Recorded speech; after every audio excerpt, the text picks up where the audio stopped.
وسلم على رسول الله وعلى آله وأصحابه ومن اهتدى بهداه. أما بعد، فإن من نعم الله العظيمة أن شرع لعباده صيام رمضان وقيامه، وجعله ميدانا للعباد في المسابقة إلى الطاعات والمسارعة إلى الخيرات، ووعدهم على هذا الخير الكثير، وعدهم على هذا سبحانه الخير الكثير والفضل العظيم، وعدهم المغفرة ومضاعفة الأجر والعتق من النار، وهذا من فضله سبحانه وجوده وكرمه.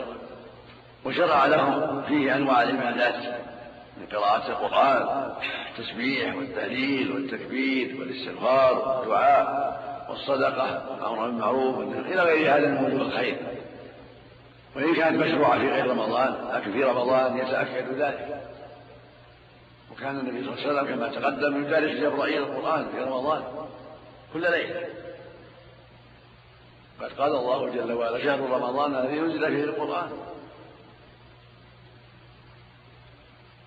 ولم يبق من هذا الشهر إلا هذا اليوم، بقية هذا اليوم، فجدير بالمؤمن أن يحرص على ختمه بأفضل ما يستطيع من ذكر الله واستغفاره والتوبة إليه سبحانه وتعالى، وسؤاله جل وعلا عن القبول والمغفرة، ويبلغه رمضانات أخرى على وجه الذي يرضيه سبحانه وتعالى.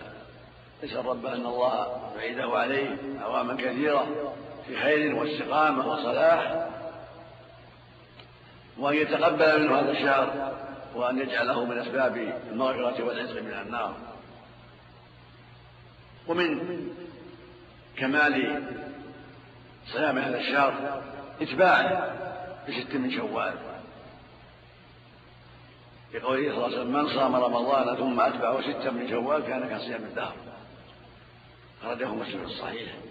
هذا من تمام هذا الخير ومن كمال هذا الخير اتباعه بصيام 6 من شوال إذا تيسر ذلك.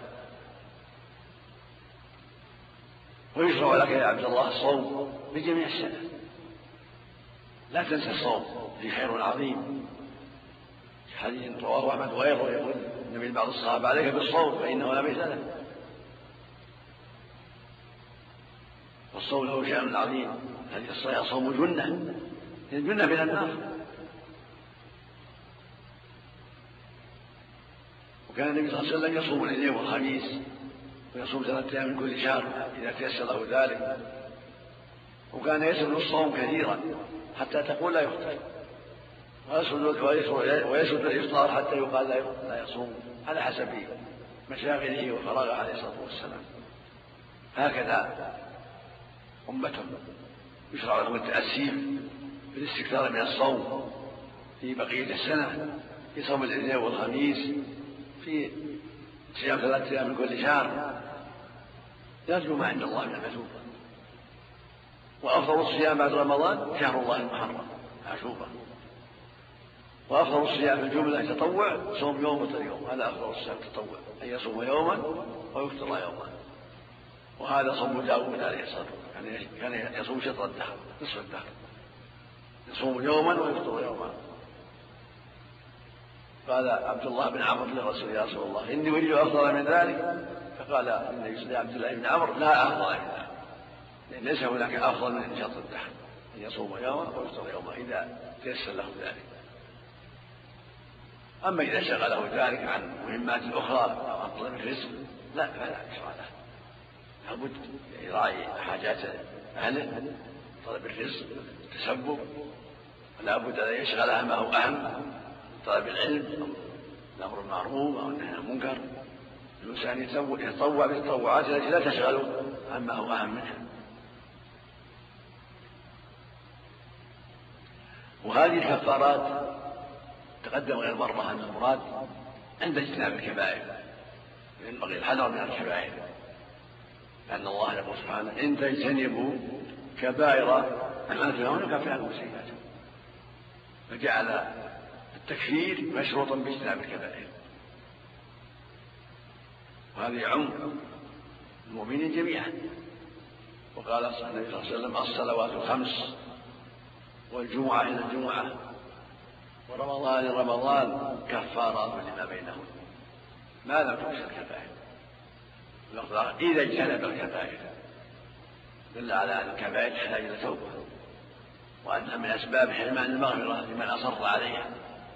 والكبائر هي المعاصي العظيمة التي جاء في وعيد بالنار أو جاء في وعيد بغضب الله أو باللعنة أو فيها حدود كالزنا والسرقة والعقول الوالدين أو أحدهما، قطيعة الرحم، الغيبة، النميمة، أكل الربا، قذف محصنات الغافلات، أكل مال اليتيم،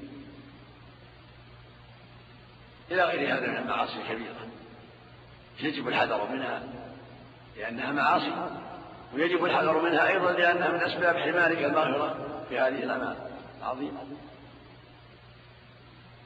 فجاهد نفسك يا عبد الله بالحذر مما حرم الله عليك دقيقه وجليله صغيره وكبيره، وحاسب هذه النفس وذكرها موقفها بين يدي الله، وأن الله أباح لها ما يكفي، أباح لها ما يكفي وشرع لها ما يكفي، ليس لها حاجة فيما نهى الله عنه، قد أباح الله لها ما يكفي ويغنيها عما حرم الله عليها. ومما ينبغي يختم في هذا الشهر العزم الصادق على طاعة الله ورسوله، وأن تستمر في الخير بقية زمانك، وعندك عزم وعندك قوة ونشاط على أن تستقيم على طاعة ربك، وأن تستمر في الخير من صلاة وصدقات واستغفار ودعاء وقراءة القرآن وغير ذلك. عندك العزم على جهاد نفسك على هذا الخير مع الحذر من جميع ما نهى الله عنه. وهكذا يجب الحذر من صحبة الأشرار. صحبة الأشرار شرها عظيم، المرء على دين خليله، يجب عليك أن تحذر صحبة من لا يعينك على الخير أو يجرك إلى الشر. احذر صحبة من لا يعينك على الخير، واحرص على صحبة من يعينك على الخير ويثبتك ويشجعك احرص على صحبته. أما من يثبتك على الخير ويكسرك على الخير أو يدعوك إلى الشر فاحذر صحبته. وفق الله من الجميع وتقبل من الجميع، وصلى الله وسلم على نبينا محمد وعلى آله وصحبه.